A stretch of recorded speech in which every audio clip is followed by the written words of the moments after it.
Hello, this is Sunday and we are in church. Oh yes, we are. And parents, you have your children, we want you to bring them in to the service. We want to invite our sister Pat Ramota, who is going to open our service with some music and some singing. So perhaps you may want to join with her as she sings a couple choruses for us. Our gracious Heavenly Father, we want to thank you, Lord, for those who are here with us on this glorious day. And we pray your blessing, O God, upon every household, every mother, every father, every child. We ask in the name of Jesus, those who are listening in, who are viewing this podcast in different countries, we pray your blessing upon them. We think about those who may have lost loved ones, and we ask, O God, that the Holy Spirit give them the comforting presence of the Holy Spirit of God, the comforting presence of Jesus in their lives. Father God, we commit all into your divine hands, and we surrender to you. And Lord, we ask your blessing upon this service today, in Jesus' name. Our Pat Ramota leads us in our singing. Surely the presence of the Lord is in this place. I can feel his mighty power and his grace. I can hear the brush of angel wings. I see glory on each face. Surely the presence of the Lord is in this place. Surely the presence of the Lord is in this place. I can feel his mighty power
reading from Psalms 33, verses 6 through 9, the King James Version of the Bible. By the word of the Lord were the heavens made, and all the host of them by the breath of his mouth. He gathereth the waters of the sea together as a heap. He layeth up the depth in storehouses. Let all the earth fear the Lord, and let all the inhabitants of the world stand in awe of him. For he spake, and it was done. He commanded, and it stood fast. Then I'm going to read from Genesis chapter 1, verses 1 and 2, again the King James Version. In the beginning, God created the heaven and the earth was without form and void, and darkness was upon the face of the deep, and the Spirit of God moved upon the face of the waters. Our gracious Father, in the name of Jesus, we come to you today, and we want to thank you, O God, for your blessings on this Lord's Day. We pray, O God, that the word of God will be very precious to us today, and we ask, Lord, for the anointing of the Spirit of God upon this word. In Jesus' name we pray with thanksgiving. Amen. God created the heaven and the earth. He spoke the universe into being by the word of his power. He populated the seas, the earth, and the sky. Then he made man. God saw that the things he made were very good. He made a garden, put the man into the garden to keep the garden. Then he gave to man a mate, and God gave them the greatest gift. What was the greatest gift? The power of choice. God gave a commandment to the man and his wife, but the commandment was broken. Man sinned against the holy God. In the midst of all this, the serpent that God made subtle and crafty was watching and waiting. The earth began to produce thorns and other non-essentials. The animals and birds lost their docility and became wild and unmanageable. Man had fallen. But God had the final word. He said to the serpent, Genesis chapter 3, verse 14, and I'm reading from the New King James Version. So the Lord God said to the serpent, because you have done this, you are cursed more than all cattle, and more than every beast of the field. On your belly you shall go, and you shall eat dust all the days of your life. God had the final say. The man and his wife were cast out of the paradise God made for them. Sin came into the world, and death by sin. The war had begun. It would be a constant struggle between good and evil. From that day, every human being would have to exercise the power of choice. God did not take back the gift he gave to the first couple. Man would have to choose between good and evil. God destroyed his creation by a great flood, but he saved a man of faith called Noah and his sons and their wives, and a pair of each of the animals and birds and other created things. Genesis chapter 7, verse 16, again the King James Version. And they that went in male and female of flesh, as God had commanded him, and the Lord shut him in. For 40 days and nights, the rains beat upon the boat God had told the man and his sons to make. Genesis chapter 7, verse 24, King James Version. And the waters prevailed upon the earth 150 days. There came a time when God told Noah, get out of the boat. It was the dawn of a new day, a new beginning. Noah's first act was to build an altar unto the Lord. Then God gave a promise of hope. Genesis chapter 8, verse 21. And the Lord smelled a sweet savor, and the Lord said in his heart, I will not again curse the ground any more for man's sake, for the imagination of man's heart is evil from his youth. Neither will I again smite any more every living thing as I have done. While the earth remaineth, seed time and harvest, and cold and heat, and summer and winter, and day and night shall not cease. God said, there will be no more flood. I will put a rainbow in the sky. This is my promise of hope. God gave a promise. He gave a hope. When we see a rainbow in the sky, don't just think of it as something of nature. Think about Jesus. He is our hope. But through it all, they became painfully aware that the war had begun. Biblical history records the periods of the prophets and priests and kings and the wars which took place. Genesis chapter 3, verse 15, and God said, I will put enmity between thee and the woman, and between thy seed and her seed. It shall bruise thy head, and thou shalt bruise his heel. Paul wrote to the Galatians, Galatians chapter 4, verses 4 and 5, the New King James Version. But when the fullness of the time had come, God sent forth his Son, born of a woman, born under the law, to redeem those who were under the law, that we might receive the adoption as sons. To redeem means to buy back. We were sold into slavery, and we were subjected to everything a slave was exposed to. But we were bought back. We became free. Hope was evidence. Hope was the anchor of our souls. Jesus Christ came into the world. He did miraculous cures and taught a different kind of love. For 3.5 years, he ministered to men, women, and children. Then they crucified him.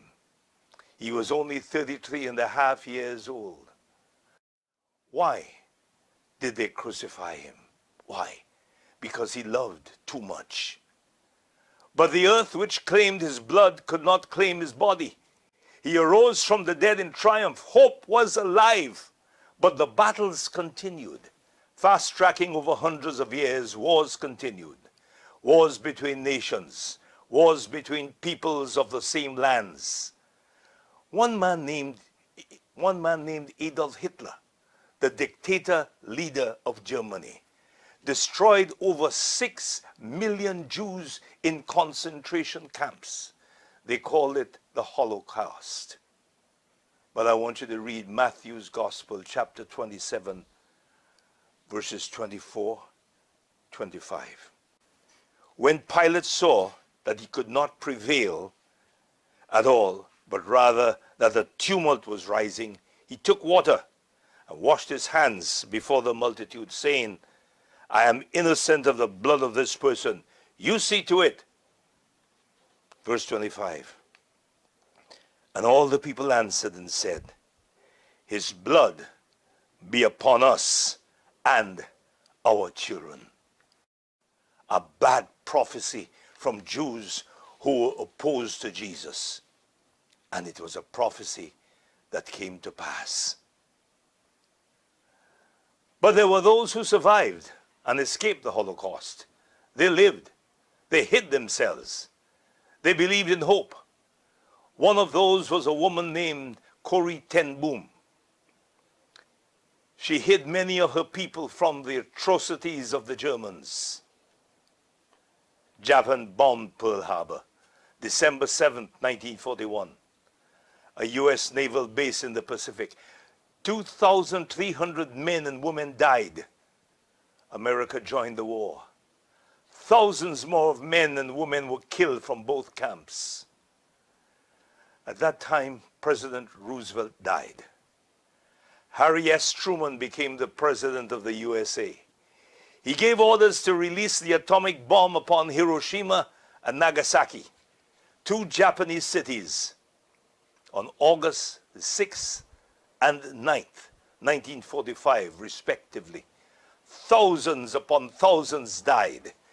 Then the war between US and Japan ended, August 15th, 1945. The war ended, but the battle continued. The Allies made a distribution of the German lands. But there was a Cold War. No shots were fired. No bombs dropped. But the Cold War lasted for years. There was a Cold War between East and West Germany. The Westerners could not go over to the East, and those who lived in the East could not go over to the West. A massive wall was put up. Then the President of the USA, Ronald Reagan, at that time, told Nikita Khrushchev, the Prime Minister of Russia, who controlled communist East Germany, tear down that wall. It was a glorious day for democracy when the Westerners were able to go freely into East Germany. Economic sanctions were lifted. People began to breathe easier. Wars had ended for the time being. But the battles continued between good and evil. Satan was still on the prowl. Today, in the year 2020, March month, the battle continues day after day. There is a new war, a war against a disease called COVID-19. The world is involved. Not a single nation against another nation, but the entire world. No guns, no bombs. People died, but not as a result of a physical war, but disease. Thousands of people died and are still dying. Who would have thought of it? Every nation of the world is involved. Every person is involved. Christian and non-Christian, blacks and whites and brown, rich and poor. This brings to our mind the book of the prophet Habakkuk. God used the Babylonians as a tool of correction against his people. Is God using this pandemic as a tool of correction against the people? Is he wanting to teach people a lesson they will never forget? There were viruses in the past, but these were concentrated to specific areas. This is worldwide. Does God want to tell the world something or show the world something? Has God shown us something and we still have not seen it? Habakkuk asked questions and God answered him. The prophet eventually learned a great lesson from God, so much so that he wrote a song at the end of his book. What was the lesson he learned? He surrendered all to God. And this is what we have to do. Leave everything in God's hands. He knows exactly what he's doing. He wants us to make choices. Habakkuk made his choice. He surrendered to God.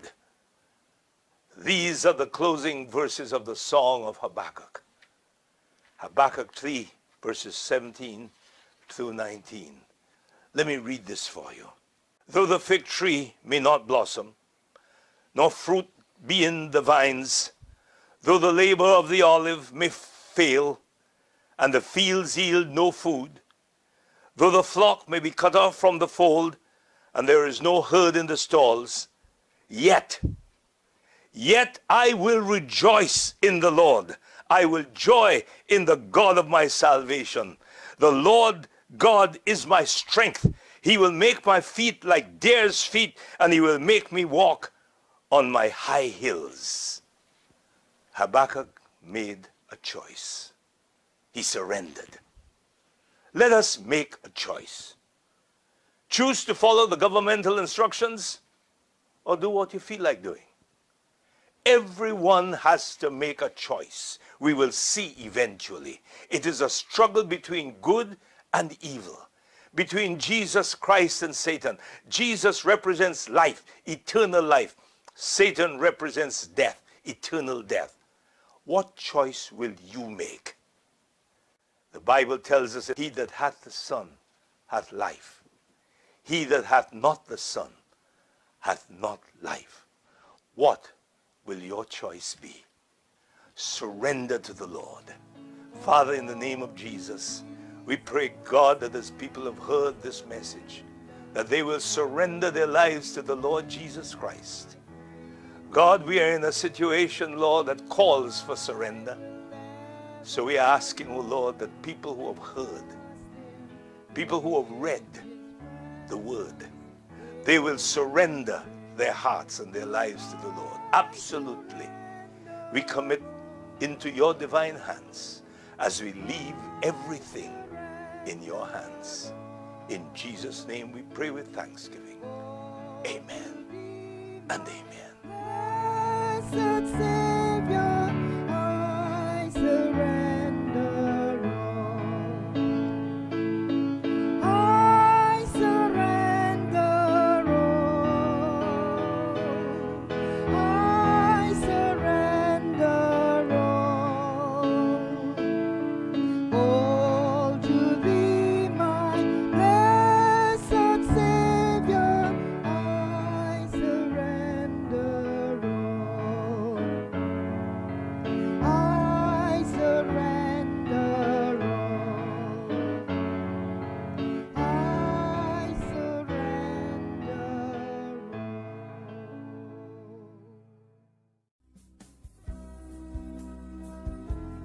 We thank Reverend Julien James for the devotion last week. And this week, Reverend Noreen Doughton will be in charge of our devotions. Remember to read the letters from the pastor. We have some very interesting things for you. Join us, the Zoom prayer meetings at 6 o'clock in the morning, 6 o'clock in the evening. You'll be hearing from us next Lord's Day morning, and we trust that we are going to be hearing from you. Let's have our benediction. The Lord bless you and keep you. The Lord make his face to shine upon you, be gracious unto you. The Lord lift up the light of his countenance upon you and give you peace. God bless. Have a nice day.